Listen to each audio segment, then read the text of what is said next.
الحمد للہ وکفی والصلاة والسلام علی عبادہ الذین اصطفی خصوصاً علی افضلہم وخاتم النبیین محمد الامین وعلی آلہ وصحبہ اجمعین اما بعد فقد قال اللہ تبارک وتعالی کما ورد فی سورۃ النساء اعوذ باللہ من الشیطان الرجیم بسم اللہ الرحمن الرحیم ان المنافقین یخادعون اللہ وهو خادعهم وإذا قاموا إلى الصلاة قاموا كسالى يراءون الناس ولا يذكرون الله إلا قليلا مذبذبين بين ذلك لا إله هؤلاء ولا إله هؤلاء ومن يضلل الله فلن تجد له سبيلا يا أيها الذين آمنوا لا تتخذوا الكافرين أولياء من دون المؤمنين أتريدون أن تجعلوا لله عليكم سلطانا مبينا إن المنافقين في الدرك الأسفل من النار ولن تجد لهم نصيرا صدق الله العظيم رب اشرح لي صدري ويسر لي أمري واحلل عقدة من لساني يفقهوا قولي اللهم ربنا ألهمنا رشدنا واعصمنا من شرور أنفسنا اللهم أرنا الحق حقا وارزقنا اتباعه وأرنا الباطل باطلا وارزقنا اجتنابه اللهم طهر قلوبنا من النفاق وأعمالنا من الرياء وألسنتنا من الكذب وأعيننا من الخيانة فإنك تعلم خائنة الأعين وما تخفي الصدور آمین یا رب العالمین۔ سورہ نساء کے بارے میں نے شروع ہی میں آپ سے یہ عرض کر دیا تھا کہ اس میں سب سے زیادہ خطاب کا رخ جو ہے وہ منافقین کی طرف ہے، اگرچہ کہیں خطاب براہ راست یا ایھا الذین نافقوا کے الفاظ میں نہیں، یا ایھا الذین آمنوا، اس لیے کہ وہ بھی ایمان کے دعوے دار تھے، ایمان کے مدعی تھے، قانونی طور پر وہ بھی مسلمان تھے، مومن تھے۔ تو یہ طویل ترین مضمون جو ہے اب کنکلوڈ ہو رہا ہے ان آیات مبارکہ میں۔ ان المنافقین یخادعون اللہ، یقیناً منافق کوشش کر رہے ہیں اللہ کو دھوکہ دینے کی۔ یہ سورہ بقرہ کے دوسرے رکوع میں بھی آیت آئی تھی، میں نے عرض کیا تھا کہ مخادعہ باب مفاعلہ میں کسی شے کی کوشش ہوتی ہے، اس لیے کہ سامنے مقابلہ ہوتا ہے، پتہ نہیں ہوتا کون جیتے گا کون ہارے گا، لیکن یہاں اللہ کی طرف سے وَهُوَ خَادِعُهُمْ، اور یہ خادع جو ہے یہ ثلاثی مجرد سے اس میں فاعل ہے، اور یہ آتا ہے نہایت زوردار تاکید کے لیے، اللہ ان کو دھوکہ دے کر رہے گا، یعنی یہ کہ اللہ نے ان کو جو ڈھیل دی ہوئی ہے وہ سمجھ رہے کہ ہم کامیاب ہو رہے ہیں، ہمارے اوپر ابھی تک کوئی آنچ نہیں آئی، کوئی پکڑ نہیں ہوئی، کوئی گرفت نہیں ہوئی، ہم دونوں طرف سے بچے ہوئے ہیں۔ اس حوالے سے وہ اپنی اس ڈھیل کی وجہ سے بڑھتے چلے جا رہے ہیں، بڑھتے چلے جا رہے ہیں، بڑھتے چلے جا رہے ہیں، اور یہی در حقیقت اللہ کی طرف سے گویا کہ ان کو دھوکہ ہے جو دیا جا رہا ہے کہ وہ سمجھ رہے ہیں کہ ہم کامیاب ہیں۔ وَإِذَا قَامُوا إِلَى الصَّلَاةِ قَامُوا كُسَالَىٰ، اور جب وہ کھڑے ہوتے ہیں نماز کے لیے، یہ نماز کی طرف تو کھڑے ہوتے ہیں بڑے کسل مندی کے ساتھ۔ یہاں ذرا نوٹ کر لیجئے کہ قامہ جو ہے، قامہ یقوم، یہ آتا ہے کھڑے ہونے کے لیے، قائم اس سے اس میں فاعل ہے، لیکن جیسے انگریزی زبان میں آپ کو معلوم ہے کہ ورب کے بعد پریپوزیشنز کی تبدیلی سے بڑے بڑے مفہوم بدل جاتے ہیں۔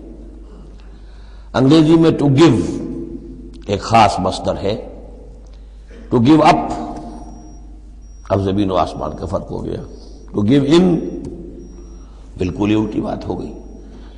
عربی میں اتنا فرق نہیں ہوتا، لیکن پھر بھی ظاہر بات ہے کہ جو پریپوزیشنز چینج ہوتی ہیں تو فرق پڑتا ہے، اسی لیے میں نے کہا تھا قام اعلی الرجال قوامون علی النساء، اس میں حاکم ہونا، سربراہ ہونا، کسی کے حکم کا نافذ ہونا۔ قام الی، کسی شے کے لیے کھڑے ہونا، کسی شے کی طرف کھڑے ہونا، کوئی کام کرنے کا ارادہ کرنا۔ وَإِذَا قَامُوا إِلَى الصَّلَاةِ قَامُوا كُسَالَىٰ، جب کھڑے ہوتے ہیں نماز کی طرف تو صاف نظر آ جاتا ہے کہ طبیعت میں بشاشت نہیں ہے، طبیعت میں آمادگی نہیں ہے، مجبوراً چونکہ اپنے آپ کو مسلمان ظاہر کرنا ہے لہذا کھڑے ہو رہے ہیں۔ قام بے ہم نے پڑھا تھا، قوامین بالقسط، قائمم بالقسط اللہ کی شان ہے، کسی شے کو قائم کرنا۔ تو اس طریقے سے یہ جو الفاظ ہوتے ہیں ان کے ساتھ پریپوزیشنز کی چینج سے، یہ ہمارے ہاں عربی میں اس کو جو حروف جار کہتے ہیں، ان کے اضافے سے بہت اضافی معنی پیدا ہو جاتے ہیں۔ یراؤن الناس ولا یذکرون اللہ الا قلیلا، وہ لوگوں کو صرف دکھانے کے لیے کھڑے ہوتے ہیں، اور حقیقت میں جو ذکر الہی جو نماز کا اصل مقصد ہے، اقیم الصلاۃ علی ذکری، وہ انہیں نہیں حاصل ہوتا مگر بہت تھوڑا سا۔ کسی وقت کوئی واقعتاً اس بے دھیانی میں بھی ہو سکتا ہے کوئی آیت جو ہے وہ بجلی کے کڑکے کی طرح کڑک کر اور ان کے شعور کے اوپر کچھ نہ کچھ اثرات پیدا کر دے، الا قلیلا، بہت ہی شاذ۔ مذبذبین بین ذالک، یہ اس کے مابین مذبذب ہو کر رہ گئے ہیں، کفر کی طرف یا ایمان کی طرف، یکسو نہیں ہو رہے۔ اس لیے بار بار حضرت ابراہیم کے ساتھ اور حضرت ابراہیم کے تذکرے کے ساتھ حنیف کا لفظ آتا ہے، یکسو ہو جاؤ۔ دنیا میں کفر پر بھی انسان یکسو ہو تو کم سے کم دنیا بن جائے گی اس کی، لیکن یہ کہ اصل میں اگر دنیا اور آخرت دونوں بنانے ہیں تو پھر ایمان کے ساتھ یکسو ہونا ضروری ہے۔ لیکن جو بیچ میں رہیں گے ادھر کے نہ ادھر کے، تو ان کے لیے تو خسرت دنیا والآخرہ، ان کے لیے دنیا اور آخرت دونوں کا گھاٹا اور نقصان ہے۔ لا الہ الا ولا الہ الا، نہ تو یہ ان کی جانب ہے نہ ان کی جانب ہے، نہ ان کے ساتھ یکسو ہیں نہ ان کے ساتھ یکسو ہیں، نہ اہل ایمان کے ساتھ مخلص ہیں نہ اہل کفر کے ساتھ مخلص ہیں۔ وَمَن يُضْلِلِ اللَّهُ فَلَن تَجِدَ لَهُ سَبِيلًا، اور جسے اللہ ہی نے گمراہ کر دیا ہو، یعنی جس کی گمراہی پر اللہ کی طرف سے مہر تصدیق ثبت ہو چکی ہے، پھر اب اس کے لیے فَلَن تَجِدَ لَهُ سَبِيلًا، اس کے لیے اب کوئی راستہ نہ پاؤ گے۔ یا ایھا الذین آمنوا لا تتخذوا الکافرین اولیاء من دون المؤمنین، یہ مضمون پہلے بھی آ چکا ہے کہ یہ بھی ایک نفاق کی علامت ہے کہ اہل ایمان کو چھوڑ کر کافروں کے ساتھ دوستیوں کی پینگیں بڑھائی جائیں۔ اہل ایمان مت بناؤ کافروں کو اپنے حمایتی اور مددگار اور دوست اور بھیدی مسلمانوں کو چھوڑ کر۔ اتریدون ان تجعلوا للہ علیکم سلطانا مبینا، کیا تم چاہتے ہو کہ تم اپنے خلاف اللہ کے ہاتھ میں ایک دلیل دے دو، حجت دے دو؟ یعنی اللہ تعالیٰ جب محاسبہ کرے گا آخرت میں تو اس دلیل کا کیا جواب دو گے کہ تمہاری دوستیاں کافروں کے ساتھ تھی؟ تو یہ تو حجت قاطع بن جائے گی تمہارے خلاف، علیکم سلطان مبینہ، یہ حجت قاطعہ ہوگی تمہارے خلاف۔ اب یہ آ رہی آیت ایک اعتبار سے یہ منافقین کے حق میں قرآن حکیم کی سخت ترین آیت ہے، اگرچہ جو سخت ترین آیت بعض اعتبارات سے بلکہ ایک خاص لطیف پہلو سے سخت تر جو آیت ہے وہ سورہ توبہ میں آئے گی۔ یہ دو صورتیں ہیں اصل میں طویل صورتوں میں سے، سورہ توبہ اور سورہ نساء، جس میں کہ نفاق کا مضمون سب سے زیادہ تفصیل کے ساتھ آیا۔ ان المنافقین فی الدرک الاسفل من النار، یقیناً منافق آگ کے سب سے نچلے طبقے میں ہوں گے۔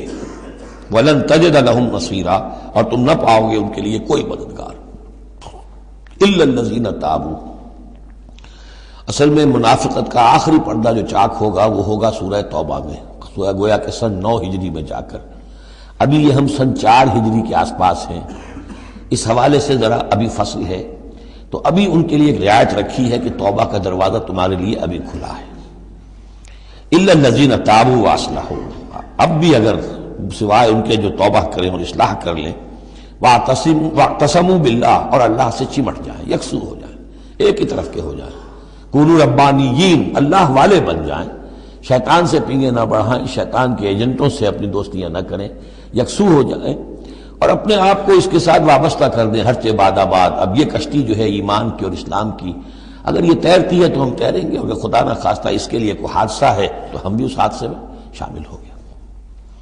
وَأَخْلَصُوا دِينَهُمْ لِلَّهِ، یہ ہے بہت اہم اصطلاح کہ وَإِن تَابُوا إِلَّا الَّذِينَ تَابُوا وَأَصْلَحُوا وَاعْتَصَمُوا بِاللَّهِ وَأَخْلَصُوا دِينَهُمْ لِلَّهِ، اپنی اطاعت کل کی کل اللہ کے لیے کر لیں، مخلص کر لیں۔ یہ نہ ہو کہ زندگی کے کچھ حصے میں اطاعت اللہ کی ہو رہی ہے، کچھ حصے میں کسی اور کی ہو رہی ہے۔ کیا کریں جی، یہ معاملہ تو رواج کا ہے، کیا کریں، اگرچہ ہے تو غلط شریعت کی روح سے، لیکن برادری کا رواج ہے، برادری کو چھوڑ تو نہیں سکتے۔ معلوم ہو آپ نے اپنی اطاعت کے حصے جو ہیں علیحدہ کر لیے، یہ حصہ جو ہے برادری کی اطاعت میں جائے گا، یہ حصہ اللہ کی اطاعت میں جائے گا۔ اطاعت جب تک کل کی کل اللہ کی نہ ہو، جیسے سورہ بقرہ میں ہم نے پڑھا تھا قاتلوہم حتی لا تکون فتنۃ ویکون الدین للہ، دین ہو جائے پورا اللہ کے لیے۔ تو ایک تو اجتماعی سطح پر دین اللہ کے لیے ہو جائے، یعنی اسلامی ریاست قائم ہو جائے، پورا اسلامی قانون ہو، پورا اسلامی نظام ہو۔ اگر یہ نہیں ہے تو ایک شخص انفرادی سطح پر تو اپنی اطاعت تو خالص کر لے اللہ کے لیے، تو یہ تو انفرادی گویا کہ توحید عملی ہے۔ فاولئک مع المؤمنین، تو یہ لوگ پھر اہل ایمان میں شامل ہو جائیں گے۔ یعنی ابھی پوائنٹ آف نو ریٹرن نہیں ہے ابھی سب کے لیے، بہت سے لوگ تو پہنچ چکے، لیکن پھر بھی ابھی توبہ کا دروازہ کھلا ہے۔ وَسَوْفَ يُؤْتِ اللَّهُ الْمُؤْمِنِينَ أَجْرًا عَظِيمًا، اور جہاں تک مومنین کا تعلق ہے تو اللہ تعالیٰ اہل ایمان کو تو ان قریب بہت بڑا اجر عطا فرمائے گا۔ اب یہ اپیل کے انداز میں بھی آخری بات ہے، مَا يَفْعَلُ اللَّهُ بِعَذَابِكُمْ، سوچو اے منافقو اللہ تمہیں عذاب دے کر کیا لے گا۔ اللہ کو سیڈسٹ ہستی نہیں ہے معاذ اللہ کہ اسے لوگوں کو دکھ پہنچا کر خوشی ہوتی ہو۔ ایسے پرورٹڈ انسان ہوتے ہیں، ان کی شخصیتیں مست ہو چکی ہوتی ہیں، جو دوسروں کو تکلیف میں دیکھتے ہیں تو خوش ہوتے ہیں، دوسروں کو تکلیف پہنچا کر، کوفت پہنچا کر انہیں کچھ راحت حاصل ہوتی ہے۔ تو اللہ معاذ اللہ ایسا نہیں ہے۔ ما یفعل اللہ بعذابکم، اللہ کیا لے گا تم سے، تمہیں عذاب دے کر، ان شکرتم وآمنتم، اگر تم شکر کی روش اختیار کرو، ایمان کی روش اختیار کرو۔ وکان اللہ شاکرا علیما، اللہ تو بہت ہی قدردانی فرمانے والا ہے، قدر افزائی فرماتا ہے۔ جو بندہ اس کے لیے کوئی کام کرے، محنت کرے، اللہ تعالیٰ اس کی قدر فرماتا ہے، اور جو بھی وہ کچھ کرتا ہے اس کے علم میں ہوتا ہے۔ کوئی شے ایسی نہیں ہے کہ جو ان اکاؤنٹڈ رہ جائے گی کہ میں نے یہ بھی کیا تھا اللہ کے لیے لیکن اس کا اجر مجھے نہیں ملا۔ اب جو یہ آخری حصہ ہے سورہ مبارکہ کا، اس میں بعض مضامین بہت ہی اہم ہیں بنیادی فلسفہ دین کے اعتبار سے۔ سب سے پہلی بات تو پھر آ رہی ہے وہی جو تمدنی اور معاشرتی معاملات ہوتے ہیں۔ معاشرے کے اندر کسی بری بات کا بلند آواز سے کہنا، کسی بری بات کا چرچا کرنا بالفعل کوئی اچھی بات نہیں ہے، لیکن اس میں ایک استثناء ہے۔ کسی مظلوم کا معاملہ یہ ہے کہ اس کے دل سے اگر جلے کٹے الفاظ میں نکل جائیں کسی کے لیے تو وہ اللہ کنڈول کرے گا، معاف کر دے گا۔ لا يحب اللہ الجہر بالسوء من القول، اللہ کو بالکل پسند نہیں ہے کہ کسی بات کو بلند آوازی سے کہا جائے، بری بات کو، الا من ظلم، سوائے اس کے جس پر ظلم ہوا ہے، جس کا دل دکھا ہے۔ ابھی حال ہی میں نے جمعے میں وہ شعر سنائے تھے کہ فارسی زبان کا ایک شعر ہے، بترسز آہ مظلومہ کہ ہنگام دعا کردن، اجابت از در حق بہر استقبال می آید۔ مظلوموں کی آہوں سے ڈرو کہ جب ان کی زبان سے کوئی بد دعا نکل جاتی ہے تو اس دعا کی قبولیت جو ہے وہ خود استقبال کرنے کے لیے آتی ہے عرش سے، اللہ تعالیٰ کی طرف سے۔ تو اس کا ترجمہ بھی اردو میں شعر ہی میں موجود ہے، ڈرو مظلوم کی آہوں سے جب اٹھتی ہیں سینوں سے، قبولیت ہے کرتی خیر مقدم چرخ سے آ کر۔ تو مظلوم کا مسئلہ یہ ہے کہ اس کو اس کی بھی اجازت ہے۔ وَكَانَ اللَّهُ سَمِيعًا عَلِيمًا، اللہ سب کچھ سننے والا ہے اور سب کچھ جانتا ہے، اسے معلوم ہے جس کے دل سے یہ آواز نکلی ہے وہ کتنا دکھا ہوا ہے، اس کے احساسات کتنے مجروح ہوئے۔ ان تبدوا خیرا او تخفوہ او تعفوا عن سوء فإن اللہ کان عفوا قدیرا، جہاں تک تو خیر کا معاملہ ہے تم اسے بلند آواز سے کہو، ظاہر کرو یا چھپاؤ، برابر کی بات ہے۔ اللہ تعالیٰ کے لیے خیر تو خیر ہی ہر حال میں ہے، عیاں ہو یا خفیہ ہو۔ اور تعفو عن سوء، لیکن یہ ذرا اونچا مسئلہ ہے، اور اگر تم برائی کو سے معاف کر دیا کرو۔ اب یہ اپیل کے انداز میں مظلوم سے بھی کہا جا رہا ہے کہ اگرچہ تمہیں اٹھے یہ کہ تم پر گرفت نہیں ہوگی، لیکن تم ایک اس سے اعلیٰ تر اور بلند تر رتبہ ہے اسے کیوں نہیں حاصل کرتے؟ اور تعفو عن سوء، کہ تم کسی برائی سے درگزر کرو، معاف کر دو۔ فإن اللہ عفوا قدیرا، تو یقیناً اللہ تعالیٰ بھی معاف فرمانے والا ہے اور قدرت رکھنے والا ہے۔ انسان تو بسا اوقات معاف کرنے پر مجبور بھی ہو جاتا ہے، اس لیے کہ بدلہ دینے کی قدرت نہیں رکھتا۔ اللہ تو مقتدرہ ہے، قدیر ہے، وہ تو جو چاہے فوراً جو ہے دیر اینڈ دین حساب چکا دے، لیکن نہیں، پھر بھی وہ اس کے باوجود وہ معاف فرماتا ہے۔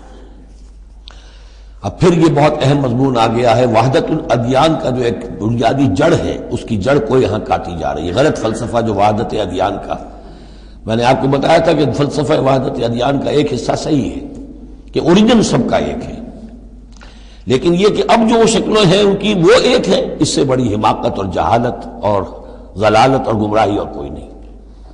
اب یہ کانٹے کی بات بتائی جا رہی ہے کہ اصل میں دین میں جس چیز کی وجہ سے غلطی پیدا ہوتی ہے وہ کیا ہے؟ اللہ اور رسولوں میں تفریق پیدا کر دینا۔ ایک ہے رسولوں میں تفریق کرنا، ایک رسول کو ماننا ایک کو نہ ماننا، ایک ہے اللہ کو علیحدہ کر دینا رسول کو علیحدہ کر دینا۔ یہ جہالت ہے جو فتنہ انکار حدیث میں، فتنہ انکار سنت میں، اور یہ کہ بس اہل قرآن جو اپنے آپ کو سمجھتے ہیں کہ رسول کا کام تھا قرآن پہنچا دینا، اللہ اللہ خیر صلی اللہ۔ اب اصل معاملہ ہمارا اور اللہ کا، اللہ کی کتاب ہے، ہم بھی سمجھتے ہیں، عربی زبان میں ہے، ہم اس کو خود سمجھیں گے، خود اس پر عمل کریں گے۔ باقی رسول نے اپنے زمانے میں مسلمانوں کو اس کی جو تشریح سمجھائی تھی ٹھیک ہے، اس وقت انہوں نے قبول کر لی، لیکن رسول کی تشریح جو ہے وہ دائمی نہیں ہے، دائمی شے صرف قرآن ہے، گویا کہ اللہ کو اور رسول کو جدا کر دیا۔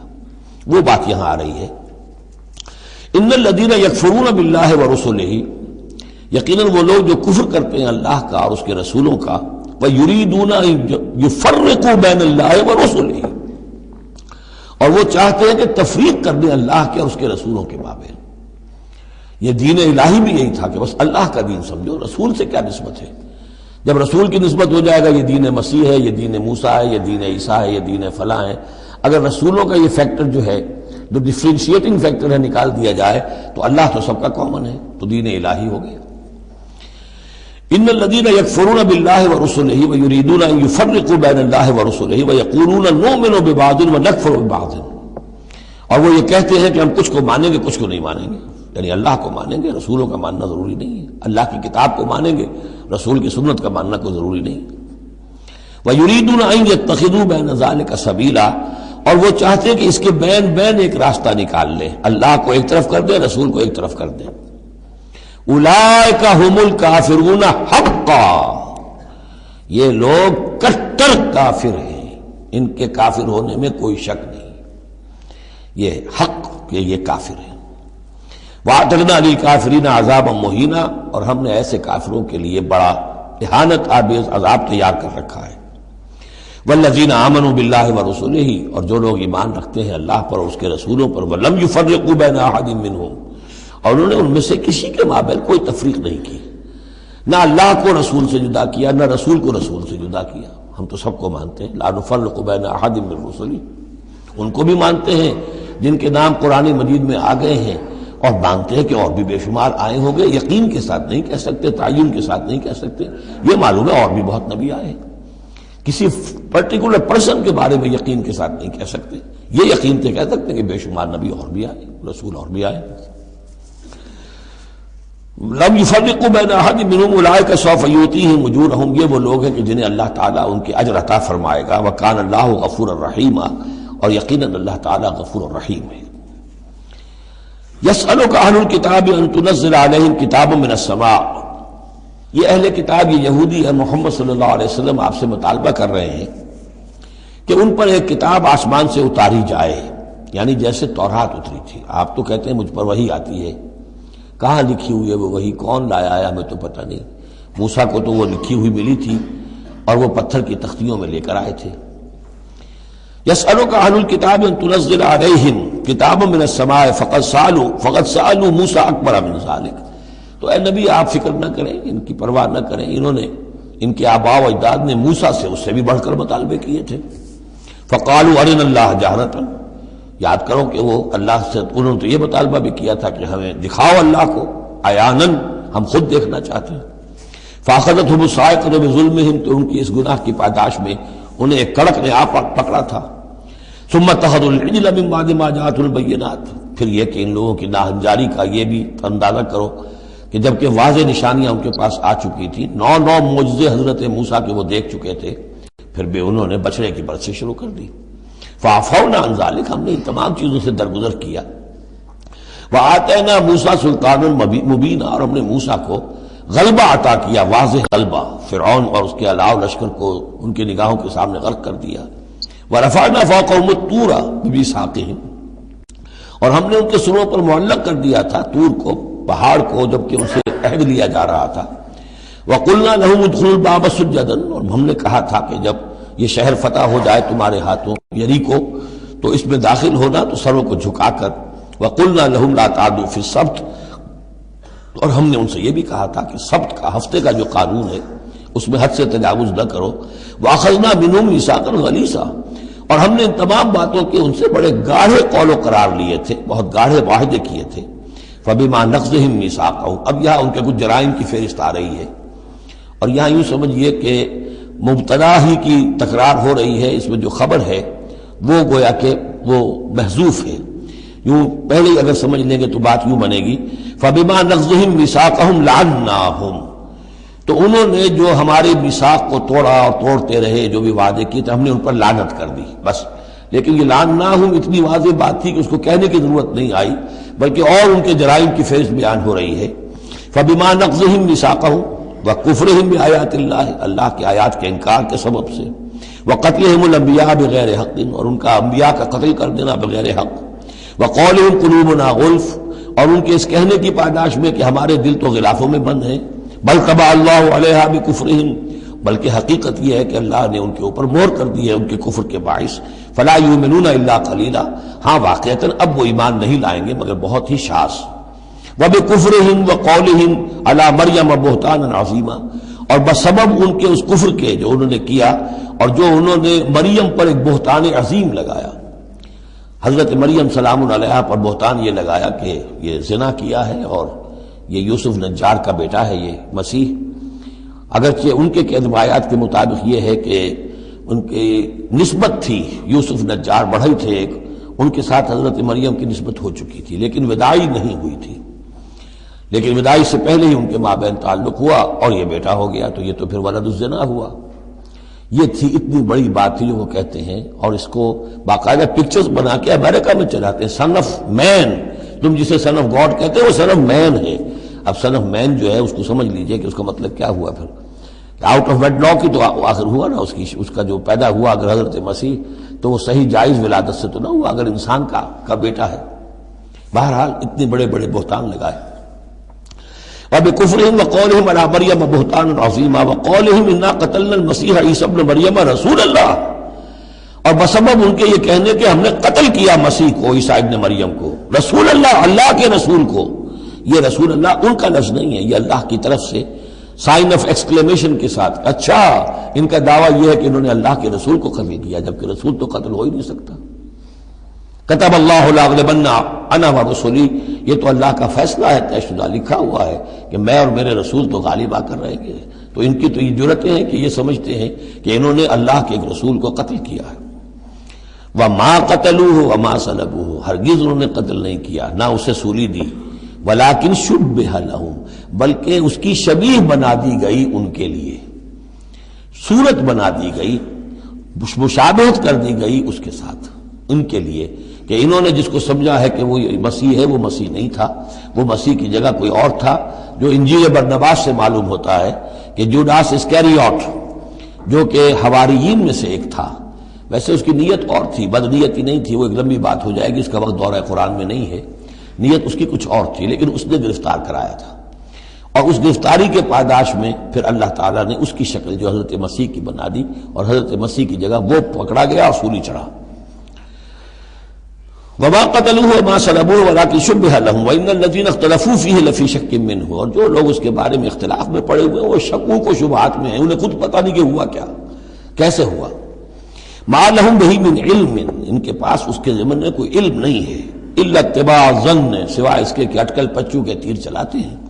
وما قتلوه یقینا، یہ بات یقینی ہے کہ اسے قتل نہیں کیا گیا، وہ قتل نہیں ہوا، وہ صلیب نہیں دیا گیا علیہ الصلوۃ والسلام. بل رفع اللہ الیہ، بلکہ اللہ نے اسے اٹھا لیا اپنی طرف. وکان اللہ عزیزا حکیما، اور اللہ تعالیٰ زبردست ہے، کمال حکمت والا. اس کی تفصیل میں آپ کو پہلے بتا چکا ہوں کہ کیا شکل پیش آئی تھی اس باغ میں جہاں حضرت مسیح اپنے حواریین کے ساتھ روپوش تھے، جو کہ تفصیل انجیل برنباس میں ہے. وَإِن مِّنْ أَهْلِ الْكِتَابِ إِلَّا لَيُؤْمِنَنَّ بِهِ قَبْلَ مَوْتِهِ، اور نہیں رہے گا اہل کتاب میں سے کوئی بھی مگر اس پر ایمان لا کر رہے گا اس کی موت سے قبل. یعنی حضرت مسیح مرے نہیں ہیں، زندہ ہیں، وہ دوبارہ آئیں گے، اور دوبارہ جب آئیں گے تو اہل کتاب میں سے کوئی شخص نہیں رہے گا جو ان پر ایمان نہ لے آئے. وَيَوْمَ الْقِيَامَةِ يَكُونُ عَلَيْهِمْ شَهِيدًا، اور قیامت کے دن وہی ان کے خلاف گواہ بن کر کھڑا ہوگا۔ یہ خلاف گواہی وہی آ گئی جو ہم نے پڑھا تھا 41ویں آیت میں، فَكَيْفَ إِذَا جِئْنَا مِنْ كُلِّ أُمَّةٍ بِشَهِيدٍ وَجِئْنَا بِكَ عَلَىٰ هَٰؤُلَاءِ شَهِيدًا۔ ہر نبی کو اپنی قوم کے خلاف گواہی دینی، لہذا حضرت مسیح علیہ السلام اپنی اس قوم، اپنی امت کے خلاف گواہی دیں گے۔ فَبِظُلْمٍ مِّنَ الَّذِينَ هَادُوا حَرَّمْنَا عَلَيْهِمْ طَيِّبَاتٍ أُحِلَّتْ لَهُمْ۔ تو اللہ تعالیٰ کی ایک سنت یہ بھی ہے کہ کوئی قوم اگر کسی معاملے میں حد سے گزرتی ہے تو اس کو سزا کی ایک شکل یہ بھی ہوتی ہے کہ حلال چیزوں سے بھی محروم کر دیا جائے، حرام کر دی جائیں۔ تو ان لوگوں نے جنہوں نے یہودیت اختیار کی، ان کی اسی غلط روش کے باعث حرمنا علیہم طیبات، ہم نے بعض پاکیزہ چیزیں بھی ان پر حرام کر دیں، احلت لہم، جو کہ اصلاً ان کے لیے حلال تھیں۔ جیسے کہ حضرت یعقوب علیہ السلام نے اگر اونٹ کا گوشت کھانا چھوڑ دیا تھا تو اللہ تعالیٰ تورات میں فرما دیتے کہ بھئی یہ حرام نہیں ہے، یہ تو اسرائیل نے، حضرت یعقوب نے خود کر لیا تھا، اللہ نے کہا اچھا ٹھیک ہے، ان کی جو ہے یہ سزا رہے، ان پر جو تنگی ہے وہ رہے۔ وَبِصَدِّهِمْ عَنْ سَبِيلِ اللَّهِ كَثِيرًا، اور بسبب ان کے اللہ کے راستے سے رکنے اور روکنے کے، اللہ کے راستے سے رکتے بھی ہیں، روکتے بھی ہیں، تو اس کی وجہ سے اللہ تعالیٰ نے ان کو سزا کے طور پر بعض حلال چیزوں سے بھی محروم رکھا۔ وَأَخْذِهِمُ الرِّبَا، اور پھر ان کے جرائم کی فہرست میں یہ بھی ہے کہ ان کا سود کھانا، وَقَدْ نُهُوا عَنْهُ، اور یہ کہ ہم اسے روک دیے گئے تھے۔ سود ان کی شریعت میں حرام ہے، آج بھی حرام ہے، لیکن وہ یہ سمجھتے ہیں کہ سود کا لین دین یہودیوں کا آپس میں حرام ہے، کوئی یہودی دوسرے یہودی سے سودی لین دین نہیں کرے گا۔ لیکن جینٹائلز کے لیے تو ان کا عام قاعدہ یہ ہے، گوئمز اینڈ جینٹائلز، ان کے لیے کوئی ہم پر لیس علینا فی الامیین سبیل، ہم پر کوئی گرفت ہے ہی نہیں، کوئی ذمہ داری ہے ہی نہیں، ہم جیسے چاہیں کریں، لوٹیں کھسوٹیں، جس طرح چاہیں دھوکہ دیں، اور تو ظاہر بات ہے سود میں تو پھر کوئی قباحت رہی نہیں۔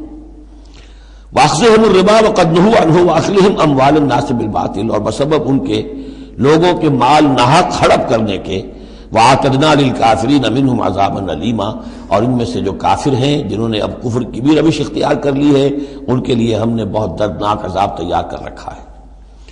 لیکن الراسخون فی العلم منہم والمؤمنون، لیکن جو لوگ ان میں سے پختہ علم والے ہیں، جیسے عبداللہ ابن سلام رضی اللہ تعالی عنہ، اور اہل ایمان جو ہے، جو محمد پر ایمان لائے ہیں صلی اللہ علیہ وسلم، یؤمنون بما انزل الیک وما انزل من قبلک، وہ تو ایمان رکھتے ہیں اس پر بھی جو اے نبی آپ کی طرف نازل کیا گیا، اور اس پر بھی کہ جو آپ سے پہلے نازل کیا گیا۔ والمقیمین الصلاۃ، اور وہ تو نماز کے قائم کرنے والے ہیں، والموتون الزکوٰۃ، اور زکوٰۃ کی ادا کرنے والے ہیں، والمؤمنون باللہ والیوم الآخر، اور ایمان رکھنے والے ہیں اللہ پر بھی اور یوم آخر پر بھی۔ اولئک سنؤتیہم اجرا عظیما، یہ وہ لوگ ہیں کہ جنہیں ہم اجر عظیم عطا فرمائیں گے۔ یہاں بھی آپ دیکھ رہے ہیں کہ ابھی تھوڑی سی گنجائش رکھی جا رہی ہے کہ اہل کتاب میں سے بھی اگر کوئی ایلیمنٹ ہے، کوئی کہیں کونے کھدرے میں پڑا ہوا جس کے اندر فطرت جو ہے ابھی کچھ موجود ہے، سلامتی کسی درجے میں ہے، تو جس طریقے سے بھی ہو، یعنی بچا کھچا بھی اگر اس کان میں کوئی ہیرے کا ٹکڑا پڑا ہوا تو وہ بھی نکل آئے، بجائے اس کے کہ ابھی آخری دروازہ بند کر دیا جائے۔ تو نہ آخری دروازہ ابھی بند کیا منافقین پر اور نہ ان پر کیا۔ لیکن الراسخون فی العلم منہم، اب ان میں سے اشارہ کر دیا گیا کہ ان میں سے بھی کچھ ہو سکتے ہیں، باقی اہل ایمان کی روش تو یہ ہے ہی، والمؤمنون یؤمنون بما انزل الیک وما انزل من قبلک والمقیمین الصلاۃ والمؤتون الزکوٰۃ والمؤمنون باللہ والیوم الآخر اولئک سنؤتیہم اجرا عظیما۔ اب جو مقام آ رہا ہے یہ 23ویں رکوع کے شروع میں، یہ ان چند مقامات میں سے قرآن کے جس میں کہ انبیاء اور رسولوں کے ناموں کا گلدستہ آیا ہے۔ مثلا یہاں آپ دیکھیں گے پے بپے بہت سے انبیاء اور رسول کا نام لیے گئے، پھر ان میں سے بعض کی جو اضافی اور شانیں ہیں ان کا بیان کیا گیا، اور پھر بڑی اہم آیت فلسفہ قرآن کے اعتبار سے آگے آئے گی کہ نبوت کا بنیادی مقصد کیا ہے۔ نبوت کا بنیادی مقصد، فلسفہ نبوت، اساسی فلسفہ نبوت۔ انا اوحینا الیک کما اوحینا الی نوح، اے نبی ہم نے آپ کی جانب بھی وحی کی ہے جیسے کہ ہم نے نوح کی طرف وحی کی تھی، والنبیین من بعدہ، اور ان کے بعد بہت سے انبیاء پر کی تھی۔ حضرت شیس علیہ السلام وہ بھی حضرت نوح علیہ السلام، بلکہ یہ تو حضرت نوح سے بھی پہلے کے لوگ ہیں، شیس جو ہیں۔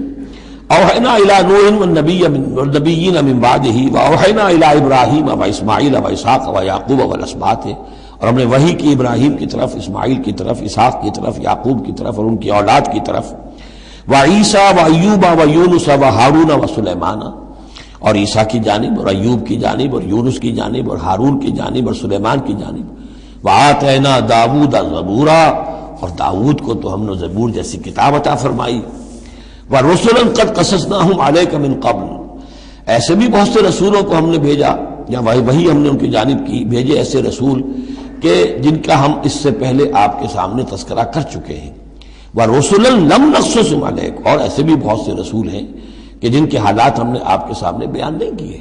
پوری دنیا کی تاریخ بیان کرنا تو قرآن مجید کا مقصد نہیں ہے، یہ تو کتاب ہدایت ہے، تاریخ کی کتاب نہیں ہے۔ وَكَلَّمَ اللَّهُ مُوسَىٰ تَكْلِيمًا، اور خاص اب شان جو حضرت موسیٰ علیہ السلام کی امتیازی شان ہے، اور موسیٰ سے تو کلام کیا اللہ نے جیسے کہ کلام کیا جاتا ہے، بس صرف یہ ہے کہ من ورائے حجاب تھا، پردے کے پیچھے سے تھا دو بدو کلام۔ اب وہ آیت آ رہی ہے کہ یہ رسول کس لیے بھیجے گئے؟ رسلا مبشرین و منذرین، یہ رسول بھیجے گئے بشارت دینے والے بنا کر اور خبردار کرنے والے بنا کر، لئلا یکون للناس علی اللہ حجۃ بعد الرسل، تاکہ نہ رہ جائے لوگوں کے حق میں، للناس نام نوٹ کیجئے، علی اللہ، اللہ کے مقابلے میں کوئی حجت، کوئی دلیل رسولوں کے آنے کے بعد، وکان اللہ عزیزا حکیما، اور اللہ تعالیٰ زبردست ہے لیکن ساتھ ہی حکمت والا ہے۔ اب اس کو سمجھیے کہ جب ہم یہ کہتے ہیں کہ قیامت کے دن اللہ تعالیٰ حساب لے گا اور امتحان ہوگا، امتحان سے پھر نتائج نکلیں گے ہمارے کہ کون پاس ہوا کون فیل ہوا، لیکن امتحان لیا جاتا ہے کچھ پڑھا کر، کیا پڑھایا ہمیں، جانچا جاتا ہے کسی کو کچھ دے کر، کسی بچے کو آپ دیجئے 10 روپے، پھر آپ دیکھیے اس کا میلان تباہ کیا ہے، ٹافی کی دکان کی طرف بھاگتا ہے یا کوئی کسی کتابوں کی دکان کی طرف بھاگتا ہے، پتہ چل جائے گا اس کا کیا، اس کا رجحان کیا ہے۔ کچھ دے کر آزماتے ہیں نا، کچھ پڑھا کر امتحان لیتے ہیں، تو ہمیں کیا پڑھایا ہے، کیا دیا ہے، اس میں ہے جو قرآن مجید کا بنیادی فلسفہ ہے کہ اللہ تعالیٰ نے انسان کو سمع، بصر، عقل، 3 بڑی چیزیں دی، پھر اللہ تعالیٰ نے انسان کے اندر روح ودیت کی اور نفس انسانی میں خیر اور شر کا علم ودیت کر دیا ہے۔ اب آئندہ کوئی وحی نہ آئے تب بھی ہر انسان جو ہے ان باتوں کی بنا پر اکاؤنٹیبل ہے۔ ہم نے تمہارے اندر تمیز رکھ دی تھی، یہ نیکی ہے یہ بدی ہے، تم بدی کی طرف کیوں گئے؟ تو گویا کہ کوئی نبی نہ آتا، کوئی کتاب نہ آتی، کوئی رسول نہ آتا، تب بھی اللہ تعالیٰ کی طرف سے محاسبہ ناحق نہیں تھا، اس لیے کہ وہ بنیادی چیزیں اللہ تعالیٰ دے چکا ہے۔ البتہ اتمام حجت کرتا ہے اللہ۔ اب یہ نوٹ کیجئے، حجت کیا ہے؟ حجت تو عقل ہے جو اللہ کو نے ہمیں دے رکھی ہے۔ ان السمع والبصر والفؤاد کل اولئک کان عنہ مسئولا، اس کی بنیاد پر مسئولیت ہے۔ اور یہ کہ نفس ونفس وما سواہا فالہمہا فجورہا وتقواہا، اس کے اندر نیکی اور بدی کی تمیز ودیت کر دی ہے، پھر تمہیں روح پھونکی ہے۔ ان سب چیزوں کی بنا پر تم اکاؤنٹیبل ہو، کوئی نبی آتا یا نہ آتا، یہ حجت اللہ کی تم پر قائم ہے۔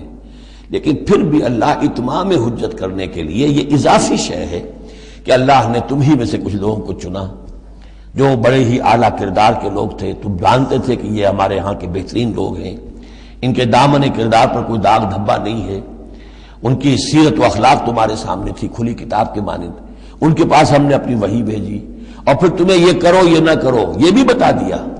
ایگزامینیشن میڈ ایزی بھی ہو گیا تمہارے لیے، اس امتحان کو ہم نے اتنا آسان کر دیا تاکہ اب کسی کے پاس کوئی عذر باقی نہ رہ جائے، کوئی جو ہے یہ پلیڈ نہ کر سکے کہ میں تو اگنورنس کے پلیڈ کرے کہ میں تو اگنورنٹ تھا، مجھے معلوم نہیں تھا۔ جب رسول آ گئے تو اب کوئی عذر باقی نہیں رہا۔ رسول سے پہلے پھر بھی کوئی شخص کہہ سکتا ہے پروردگار میں ایسے ماحول میں پیدا ہو گیا تھا، وہاں سب کے سب اسی رنگ میں رنگے ہوئے تھے، پروردگار میں اپنے 2 وقت کی روٹی کے دھندے میں ایسا لگا رہا کہ مجھے کبھی ہوش ہی نہیں آئی کہ میں سوچتا۔ لیکن جب رسول آ جاتے ہیں اور رسولوں کے آنے کے بعد حق مبرہن ہو جاتا ہے اور حق و باطل کے درمیان امتیاز بالکل واضح طور پر قائم ہو جاتا ہے، پھر کوئی عذر باقی نہیں رہتا، کوئی حجت پیش کرنے کے لیے لوگوں کے جانب سے اللہ کے سامنے، اللہ کے معاشرے کے مقابلے میں باقی نہیں رہتی۔ تو یہ اتمام حجت ہے، اللہ کی طرف سے حجت کا اتمام۔ رسلا مبشرین، اور کر کیا سکتے ہیں رسول؟ نہ کسی کو زبردستی ہدایت پر لا سکتے ہیں، ظاہر بات ہے کسی کو گمراہ کرنا تو پیش نظر ہے ہی نہیں، لیکن کسی کو زبردستی ہدایت پہ نہیں لا سکتے۔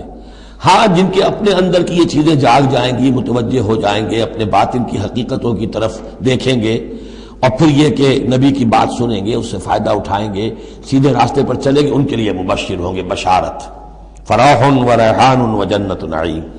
اور جو لوگ یہ ہے کہ اس کے بعد بھی اپنی غلط ہی راستوں پر چلتے رہیں گے، تعصب میں، ہٹ دھرمی میں، ضد میں، مفادات میں، چودراہٹوں کی وجہ سے، ان کو خبردار کریں گے کہ اب تمہارے لیے بدترین انجام جو ہے جہنم تیار ہے۔ تو رسولوں کا بنیادی فنکشن یہی ہے، تبشیر اور انذار، مبشرین و منذرین۔ کس لیے؟ لے اللہ یکونا، تاکہ نہ رہ جائے، للناس، لوگوں کے پاس، لوگوں کے حق میں، اللہ، اللہ کے مقابلے میں، یعنی اللہ کی حجت، اللہ کے محاسبے کے مقابلے میں، حجت، کوئی حجت، کوئی عذر، کوئی بہانہ باقی نہ رہے بعد الرسل، رسولوں کے آنے کے بعد۔ وکان اللہ عزیز حکیمہ، اللہ عزیز ہے، بغیر رسولوں کے بھی محاسبہ کرے، اختیار اس کا مطلق ہے، حکیم ہے، اس نے یہ نظام بنایا ہے اپنے محاسبہ اخروی کے لیے۔ اب اس میں البتہ ایک بات اور نوٹ کر دیجئے، یہ بڑی تفصیل سے میں نے یہ چیزیں لکھی ہوئی ہیں اپنی ایک کتاب میں، نبی اکرم صلی اللہ علیہ وسلم کا مقصد بعثت، کہ ایک بنیادی مقصد رسالت کا وہ تو یہ ہے، اور ایک تکمیلی مقصد ہے رسالت کا جو محمد الرسول اللہ پر جا کر کامل ہوا ہے صلی اللہ علیہ وسلم، وہ ہے لِیُظْهِرَهُ عَلَى الدِّینِ كُلِّهِ۔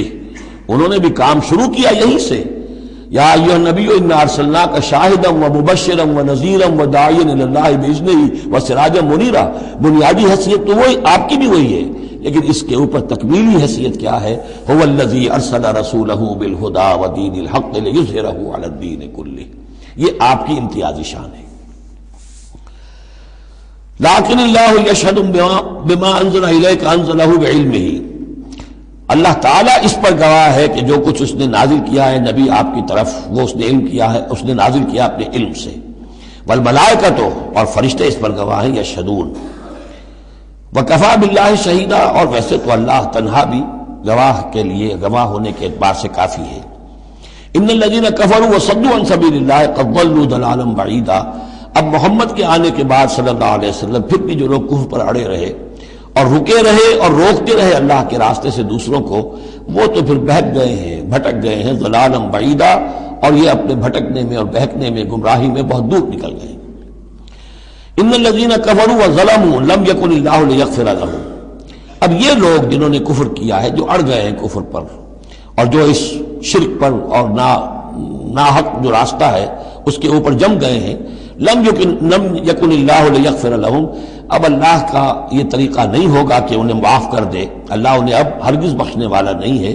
ولا لیہدیہم طریقہ، اور نہ یہ کہ انہیں کسی راستے کی ہدایت دے، الا طریقہ جہنم، سوائے ایک راستے کے، اور وہ جہنم کا راستہ ہے۔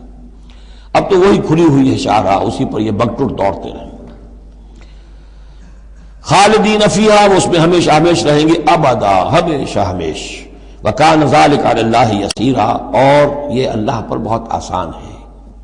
دیکھیے اس کو مقابلے میں لائیے، ما یفعل اللہ بعذابکم، اللہ کیا کرے گا تمہیں عذاب دے کر، لیکن اس سے یہ نہ سمجھے کہ اللہ عذاب نہیں دے گا۔ یقیناً اللہ سیڈسٹ نہیں ہے، یقیناً اللہ کو عذاب دے کر خوشی نہیں ہوگی، لیکن یہ کہ اس کا ایک ضابطہ ہے، اس کا ایک قانون ہے، اسی پر اس نے دنیا بنائی ہے، لہذا اس کے مطابق وہ عمل تو کرے گا۔ اور یہ اس پر کوئی بھاری گزرنے والی بات نہیں ہے کہ اپنی ہی مخلوق کو، اس لیے کہ بعض ملن قسم کے صوفی جو ہیں وہ یہ بھی کہتے ہیں کہ یہ اللہ بڑا رحیم ہے، اب کیا وہ اپنی مخلوق کو جہنم میں جھونک دے گا؟ یہ تو ایسے ڈراوے کے لیے، ذرا سیدھا کرنے کے لیے، جیسے بچوں کو ڈانٹ دیتا ہے باپ ہو ماں ہو، میں تیرا قیمہ کر دوں گی، تو کوئی کیا قیمہ کر دے گی کوئی ماں اپنے بچے کا؟ لیکن یہ تو اصل میں صرف ڈراوا ہے اور کچھ نہیں، لیکن یہ بات صحیح نہیں ہے۔ اسی لیے اللہ تعالیٰ کہتا ہے کہ کان ذالک علی اللہ یسیرا، اللہ کے لیے یہ بہت آسان ہے، بہت ہلکی بات ہے اس کے لیے۔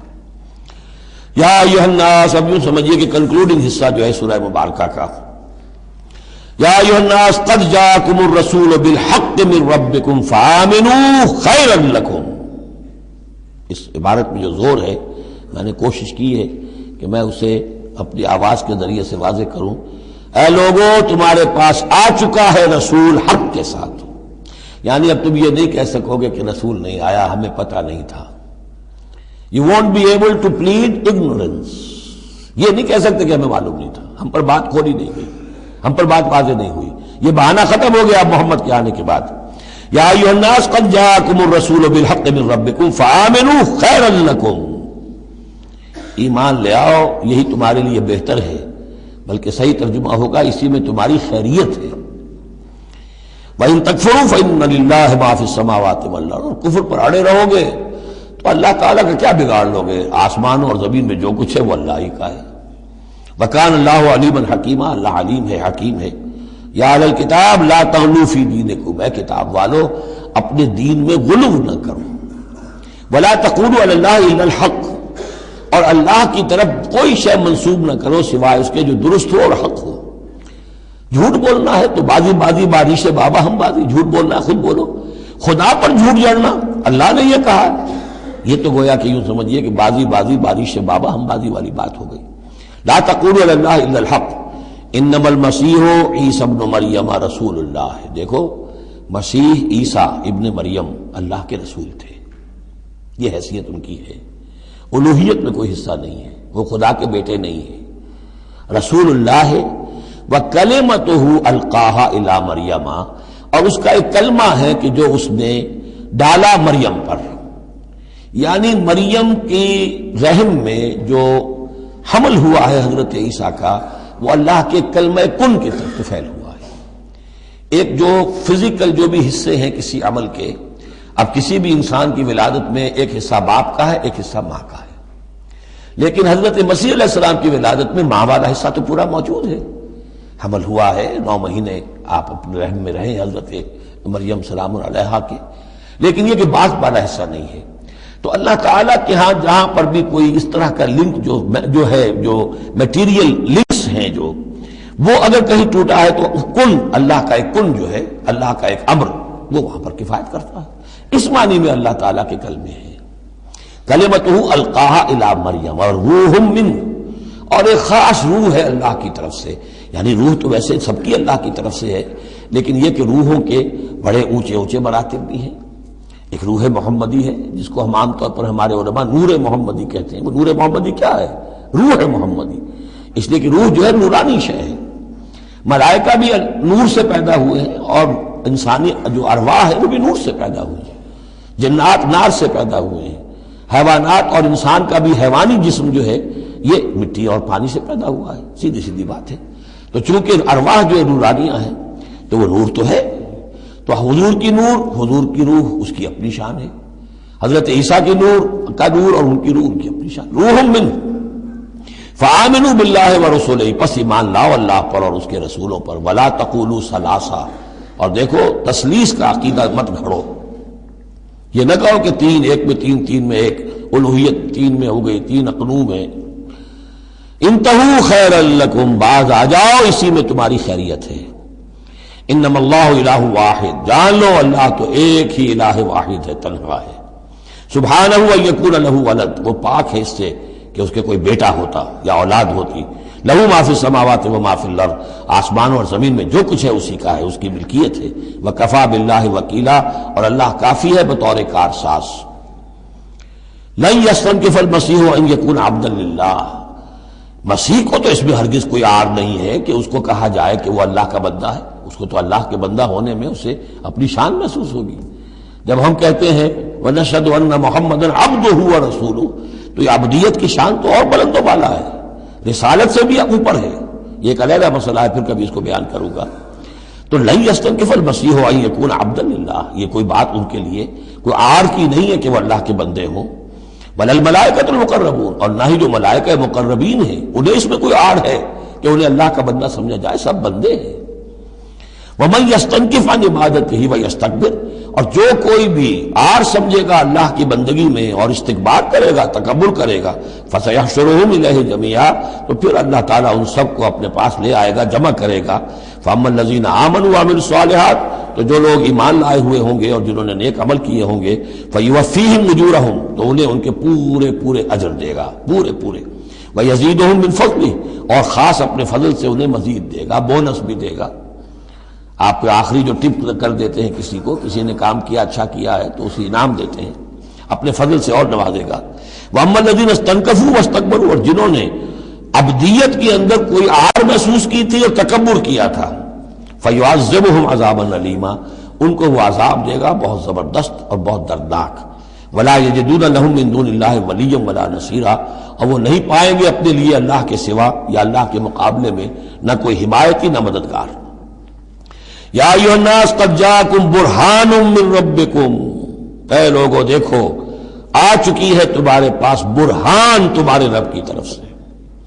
اب یہ قرآن مجید کی طرف اشارہ ہو رہا ہے، اور برہان بھی قرآن جمع محمد مل کر برہان ہوں گے صلی اللہ علیہ وسلم، جیسے میں بیان کر چکا ہوں شروع میں تعارف قرآن میں کہ کتاب جمع رسول مل کر بینہ، حتیٰ تأتیہم البینہ، اور بینہ کیا ہے؟ رسول من اللہ یتلو صحفا مطہرۃ فیہا کتب قیمہ، وانزلنا الیکم نورا، اور ہم نے تمہاری طرف نور نازل کر دیا ہے۔ یہاں چونکہ لفظ کے ساتھ انزال آیا ہے، اس سے مراد لازماً قرآن مجید ہے۔ انزلنا الیکم نورا مبینا، انزلنا ہم نے نازل کر دیا ہے تمہاری طرف ایک روشن نور۔ فاما الذین آمنوا باللہ واعتصموا بہ، تو اب جو لوگ اللہ پر ایمان لائیں گے اور اس کے ساتھ چمٹ جائیں گے، یکسو ہو جائیں گے، خالص اللہ والے بن جائیں گے، مذبذب نہیں رہیں گے کہ ادھر اور ادھر، کبھی ادھر کبھی ادھر، نہ ادھر نہ ادھر، یہ نہیں ہوگی بات، بلکہ یہ کہ وہ پورے طرح یکسو ہو کر اللہ کے دامن سے وابستہ ہو جائیں گے۔ فَسَيُدْخِلُهُمْ فِي رَحْمَةٍ مِّنْهُ وَفَضْلٍ، انہیں وہ داخل کرے گا اپنی رحمت اور فضل میں، وَيَهْدِيهِمْ إِلَيْهِ صِرَاطًا مُسْتَقِيمًا، اور پھر یہ کہ انہیں چلائے گا صراط مستقیم پر جو اس تک لے آئے گی، وہ صراط مستقیم یہدیہم الیہ، اپنی طرف ہدایت دے گا سہج سہج رفتہ رفتہ، الہ اپنے پاس اپنے خاص فضل و کرم کی جوار رحمت میں لے آئے گا، صراطا مستقیما، سیدھے راستے پر چلا کر۔ اب یہ جو ہے آخری ایک آیت رہ گئی ہے، پھر یہ استفتاء ہے۔ قانون وراثت میں جو ایک لفظ آیا تھا کلالہ، اور کلالہ کے بارے میں آیا تھا کہ اس کے اگر بہن بھائی ہوں تو ان کی وراثت کا حکم یہ ہے، وہ لوگوں پر واضح نہیں ہو سکا تھا، جیسے کہ خواتین کے بارے میں بعض اور مسائل واضح نہیں ہو سکے تھے۔ تو یستفتونک، اے نبی یہ آپ سے فتویٰ مانگ رہے ہیں، وضاحت چاہ رہے ہیں۔ قل اللہ یفتیکم فی الکلالہ، کہو کہ اللہ تعالیٰ تمہیں کلالہ کے بارے میں مزید وضاحت دے رہا ہے، فتویٰ دے رہا ہے، حکم بتا رہا ہے۔ ان امرؤ ہلک لیس لہ ولد ولہ اخت، اگر کوئی شخص مر گیا، فوت ہو گیا اور اس کا کوئی اولاد نہیں ہے، اور کلالہ اس کو کہتے ہیں اولاد بھی نہ ہو والدین بھی نہ ہو، ولہ اخت، اور اس کی ہو ایک بہن، فلہا نصف ما ترک، تو وہ ایسے ہی ہے جیسے ایک بیٹی ہو تو اسے آدھا ملے گا، تو اس کے مطابق اس کو آدھا مل جائے گا۔ وَهُوَ يَرِثُهَا إِن لَّمْ يَكُن لَّهَا وَلَدٌ، اور کلالہ اگر عورت تھی اور اس کے کوئی اولاد نہیں، کوئی والدین نہیں، تو اس کا پورا وارث اس کا بھائی بن جائے گا، پھر پوری جو اس کی دولت ہے، اس کی وراثت اس کے بھائی کو چلی جائے گی۔ فَإِن كَانَتْ اثْنَتَيْنِ فَلَهُمَا الثُّلُثَانِ مِمَّا تَرَكَ، اور اگر وہ بہنیں جو ہیں وہ دو سے زائد ہوں یا دو ہوں تو دو تہائی میں وہ شریک ہو جائیں گے۔ وَإِن كَانُوا إِخْوَةً رِجَالًا وَنِسَاءً، اور بہن بھائی ہوں بہت سے، فَلِلذَّكَرِ مِثْلُ حَظِّ الْأُنثَيَيْنِ، تو پھر وہ اصلی قاعدہ جو ہے کہ مرد کے لیے دو عورتوں کے برابر حصہ ہو جائے گا، بھائی کو بہنوں سے ڈبل ملے گا۔ یعنی یوں سمجھ لیجئے کہ وہ جو حکم وہاں تھا بیان کیا گیا وہ اخیافی بہن بھائیوں کا تھا۔ اخیافی بہن بھائی وہ ہوتے تھے عرب میں کہ ماں ایک ہو باپ علیحدہ ہو، ان کا چونکہ خاص مسئلہ ہوتا تھا اس لیے بیان کر دیا۔ باقی عینی اور اللاتی، ماں باپ دونوں ایک ہو، اور یا یہ کہ مائیں علیحدہ ہو باپ ایک ہو، تو ان کا وہی قانون ہوگا کہ جو بیٹا بیٹی کا ہے، کہ جس طریقے سے کہ بیٹا اور بیٹی میں جس نسبت سے وراثت تقسیم ہوتی ہے ایسے ہی ان بہن بھائیوں میں ہوگی۔ یہ ہے یبین اللہ لکم ان تضلوا، اللہ واضح کیے دیتا ہے تمہارے لیے مبادا تم گمراہ ہو جاؤ، واللہ بکل شیء علیم، اور اللہ ہر چیز کا علم رکھتا ہے۔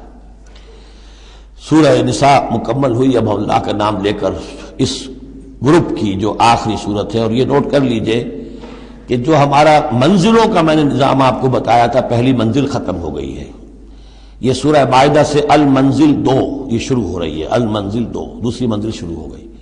لیکن جو مکی اور مدنی صورتوں کے گروپ ہیں وہ ابھی ختم نہیں ہوا۔ پہلا وہ تو یہ کہ مکی صورت سورہ فاتحہ، مدنی کا ایک گروپ البقرہ اور آل عمران، دوسرا گروپ النساء اور المائدہ، المائدہ مل کر پھر جا کر جو گروپ ہے مکی مدنی کا وہ ختم ہوگا جبکہ مائدہ ختم ہوگی۔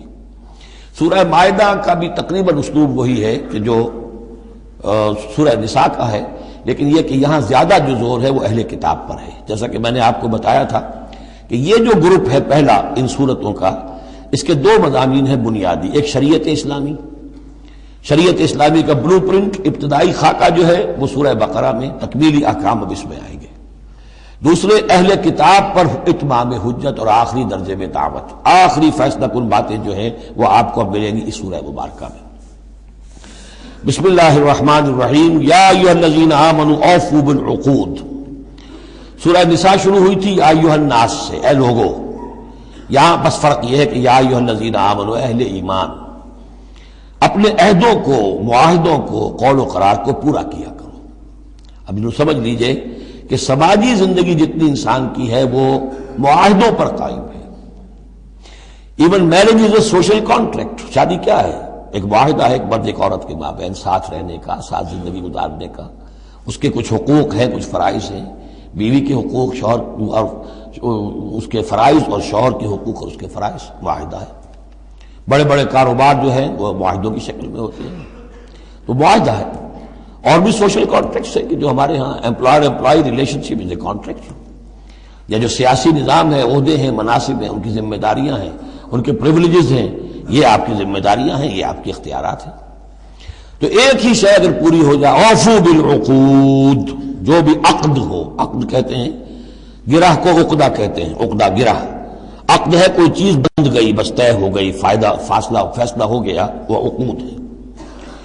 احلت لکم بہیمۃ الانعام الا ما یتلی علیکم، تمہارے لیے تمام جو مویشی کی نوعیت کے حیوانات ہیں وہ حلال کر دیے گئے، ان کا گوشت کھانا، سوائے اس کے جو تمہیں پڑھ کر سنائے جاتے ہیں، یعنی ان میں خنزیر ہے وہ حرام ہے، اور مردار اگر ہے تو حرام ہے، وغیرہ وغیرہ، وہ بعد میں آ جائے گا۔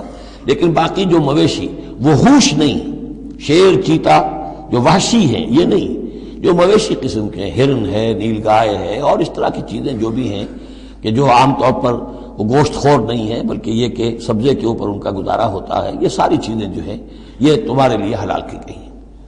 غیر محل الصید وانتم حرم، ایک تم پر پابندی ہے کہ اگر حج کے لیے احرام باندھا ہوا ہو یا عمرے کے لیے تو تم اس حالت میں شکار نہیں کر سکتے۔ ان اللہ یحکم ما یرید، یہ اللہ کا اختیار ہے، وہ فیصلہ کرتا ہے، حکم دیتا ہے جو چاہتا ہے۔ یا ایھا الذین آمنوا لا تحلوا شعائر اللہ ولا الشہر الحرام ولا الہدی ولا القلائد ولا عامین البیت الحرام، اہل ایمان مت بے حرمتی کرو اللہ کے شعائر کی، مت حلال کر لیا کرو، بے حرمتی کر دیا کرو اللہ کے شعائر کی، اور نہ حرمت والے مہینوں کی، اور نہ ہدی کے جانوروں کی، جو جانور لے کے جائے جاتے تھے کعبے کی طرف حج کے لیے یا عمرے کے لیے ساتھ لے کر جاتے تھے، ولا القلائد، اور ان کے گلوں کے اندر پٹے ڈال دیے جاتے تھے علامت کے طور پر کہ اب یہ کعبے کی طرف جا رہے ہیں، ولا عامین البیت الحرام، اور نہ وہ حاجی لوگ کہ جو بیت حرام کی طرف چل رہے ہیں، قصد کر رہے ہیں، جا رہے ہیں، اب وہ بھی ان کی بھی ایک نسبت ہو گئی ہے کہ یہ سفر کر رہے ہیں تو اللہ کے گھر کے مسافر ہیں۔ جیسے کہ وہاں آپ نے دیکھا ہوگا جو گئے ہیں کہ انہیں وہ کہتے ہیں مرحبا بضیوف الرحمن، کہ مرحبا ان لوگوں کو کہ جو رحمان کے مہمان ہیں، یعنی حاجی جو یہاں آئے ہیں وہ اصل میں اللہ کے مہمان ہیں، اللہ میزبان ہے۔ تو اب ان کے لیے یہ ہے کہ ان کی بے حرمتی نہ ہو، حتیٰ کہ عزت نہ ہو۔ یبتغون فضلا من ربہم ورضوانا، یہ سب جو ہیں اللہ تعالیٰ کے فضل کی اور اس کے اپنے رب کے رضوان کی تلاش میں ہیں، اس کی کوشش میں جا رہے ہیں۔ وَإِذَا حَلَلْتُمْ فَاصْطَادُوا، ہاں جب تم احرام کھول دو، حلال ہو جاؤ، تو یہ حلال ہو جانا ایک اصطلاح ہے جب کہ احرام کھل گیا، فَاصْطَادُوا، پھر تم شکار کرو، تمہیں کھلی چھوٹ ہے، ساری پابندیاں احرام کی حالت کی ہیں۔ وَلَا يَجْرِمَنَّكُمْ شَنَآنُ قَوْمٍ أَن صَدُّوكُمْ عَنِ الْمَسْجِدِ الْحَرَامِ أَن تَعْتَدُوا، اور دیکھنا تمہیں آمادہ نہ کر دے کسی قوم کی دشمنی کہ انہوں نے تمہیں روکے رکھا تھا مسجد حرام سے کہ تم بھی زیادتی کرو، یعنی انہوں نے تمہیں روکے رکھا 7 برس تک، 6 برس تک، اور تمہیں یہاں قریب نہیں آنے دیا، اب ایسا نہ ہو کہ اس کے بدلے میں تم کو زیادتی کرو، زیادتی مت کرو۔ وَلَا يَجْرِمَنَّكُمْ شَنَآنُ قَوْمٍ، تمہیں آمادہ نہ کر دے کسی قوم کی دشمنی، اور دشمنی کس وجہ سے، ان صدوکم عن المسجد الحرام، کہ انہوں نے تمہیں روکے رکھا مسجد حرام سے، ان تعتدوا، کہ تم زیادتی کرنے لگو، وتعاونوا علی البر والتقوی، نیکی کے کاموں پر اور تقوی کے کاموں پر تعاون کیا کرو، ولا تعاونوا علی الاثم والعدوان، اور اسم، گناہ اور عدوان، ظلم اور زیادتی کے کاموں میں تعاون مت کرو، واتقوا اللہ ان اللہ شدید العقاب، اللہ کا تقوی اختیار کرو، یقیناً اللہ تعالیٰ سزا دینے میں بہت سخت ہے۔ دیکھیے انداز بالکل وہی ہے جو سورہ نساء کا ہے، وہی معاشرتی معاملات، اس کے بارے میں بنیادی اصول۔ اب یہاں پہ پھر وہ آ رہی ہے آخری مرتبہ یہ آیت، اور مزید وضاحت کے ساتھ، حرمت علیکم المیتۃ، تم پر حرام کیا گیا مردار، جو خود اپنی موت مر گیا جانور، وہ حرام ہو گیا، والدم، دمو اور خون، ولحم الخنزیر اور خنزیر کا گوشت، وما اہل لغیر اللہ بہ، اور جس پر پکارا گیا اللہ کے سوا کسی اور کا نام، کسی اور کے نام نامزد ہے، کسی اور کا تقرب حاصل کرنے کے لیے اس کا وہ جو ہے ذبح کیا جا رہا ہے، والمنخنقۃ، اور وہ جانور جو گلا گھٹنے سے مر گیا۔ کبھی ایسا ہوتا ہے کہ کوئی بکری ہے یا کچھ اور ہے، وہ اپنی زنجیر جس میں بندھی ہوئی ہے اسی کا کوئی پھندا ایسا لگ جاتا ہے، اب وہ جتنی کوشش کرتی ہے اس پھندے سے نکلنے کی، وہ گلا گھٹ جاتا ہے، مر جاتی ہے، تو یہ بھی مردار کے حکم میں ہے۔ والموقوذۃ، یا چوٹ لگنے سے کسی جانور کی موت واقع ہو گئی، وہ بھی مردار کے حکم میں ہوگا۔ والمتردیۃ، یا اونچی جگہ سے کہیں سے کوئی جانور گرا ہے، گردن ٹوٹ گئی ہے، مر گیا ہے، وہ بھی مردار ہے۔ والنطیحۃ، کسی اور نے جانور نے سینگ مارا ہے، اس کے صدمے سے وہ ہلاک ہو گیا ہے جانور، تو وہ بھی حرام ہو گیا۔ یعنی میتہ کی مزید 4 قسمیں، یہی نہیں ہے کہ کسی بیماری سے جانور مرا ہو، لیکن یہ کہ یہ مرنے کی، ذبح ہونے کی نوبت نہیں آئی، اس کے جسم سے خون نکلنے کا امکان نہیں رہا، اس کا خون جو ہے اس کے جسم کے اندر ہی جم گیا ہے، اس کے گوشت کا حصہ بن گیا ہے، لہذا وہ مردار کے حکم میں ہے۔ وما اکل السبع الا ما ذکیتم، اور جسے کھا لیا ہو درندوں نے مگر یہ کہ جسے تم ذبح کر لو۔ فرض کیجئے کہ کسی شیر نے یا کسی چیتے نے کسی ہرن کے اوپر حملہ کیا، لیکن اس سے پہلے کہ وہ ہرن مرتا وہ شیر بھاگ گیا، آپ نے کوئی فائر کیا وہ بھاگ گیا، ابھی ہرن میں جان ہے، آپ نے جا کے ذبح کر لیا، تو وہ پھر آپ کے لیے جائز ہے، کیونکہ ابھی اس میں جان تھی، ذبح آپ نے کیا ہے، تو اب یہ کہ اس میں سے وہ خون نکل جائے گا، تو جہاں جہاں شیر کا منہ لگا ہو اس حصے کو کاٹ کر پھینک دیجئے، باقی آپ کھا سکتے ہیں۔ الا ما ذکیتم، سوائے اس کے کہ جسے تم نے ذبح کر لیا۔ وما ذبح علی النصب، اور یہ بھی تمہارے لیے حرام کیا گیا کہ تم استھانوں پہ جا کر ذبح کرو، یہ خاص جگہ ہے، یہ خاص جو ہے وہ کسی ولی اللہ کا بازار ہے، وہاں جا کے ذبح کرنا، یا کسی دیوتا یا دیوی کا کوئی استھان ہے، وہ بھی اب حرام ہو گیا۔ وَأَن تَسْتَقْسِمُوا بِالْأَزْلَامِ، یا جوئے کے تیروں کے ذریعے سے تقسیم کرو، یہ بھی ایک جوئے کی شکل ہو جاتی تھی، وہ لوگ یہ کرتے تھے، قربانی اپنی کی، اس کے بعد گوشت کے ڈھیر لگا دیے، اب تیروں کے ذریعے سے جوا کھیل رہے ہیں، تو بڑے بڑے ڈھیر جو ہیں اس کے اندر داؤ پر لگ رہے ہیں۔ ذالکم فسق، یہ تمام چیزیں جو ہیں گناہ کے کام ہیں۔ الیوم یئس الذین کفروا من دینکم، دیکھو اب یہ کافر لوگ تمہارے دین سے مایوس ہو چکے ہیں، یعنی یہ سمجھ چکے ہیں کہ نظام تو اب اللہ ہی کا رہے گا۔ اب یہاں پر چونکہ سورہ مائدہ جیسا کہ میں نے اس کی آخری صورتوں میں سے ہے، لہذا اب انہیں یہ تو توقع نہیں ہے کہ اسلام کا راستہ روک سکیں گے، لیکن وہ یہ ضرور چاہیں گے کہ اس قسم کی چیزیں تمہارے اندر جاری رہیں، اس طرح کی چیزیں جیسے ہمارے ہاں بھی ہندوانہ اثرات چلتے رہے بہت عرصے تک، اب بھی چل رہے ہیں۔ تو الیوم یئس الذین کفروا من دینکم، تمہارے دین سے تو وہ مایوس ہو چکے ہیں کہ اب یہ دین تو انہی کا ہوگا اور ہمارا دین ختم ہوا۔ فلا تخشوهم واخشونی، تو اب ان سے مت ڈرو، مجھ سے ڈرو۔ الیوم اکملت لکم دینکم، آج کے دن میں نے تمہارے لیے تمہارے دین کی تکمیل فرما دی ہے۔ واتممت علیکم نعمتی، اور تم پر اتمام فرما دیا ہے اپنی نعمت کا۔ ورضیت لکم الاسلام دینا، اور تمہارے لیے میں نے پسند کر لیا ہے ہمیشہ ہمیش کے لیے میرے ہاں پسندیدہ اور مقبول دین صرف اسلام ہے۔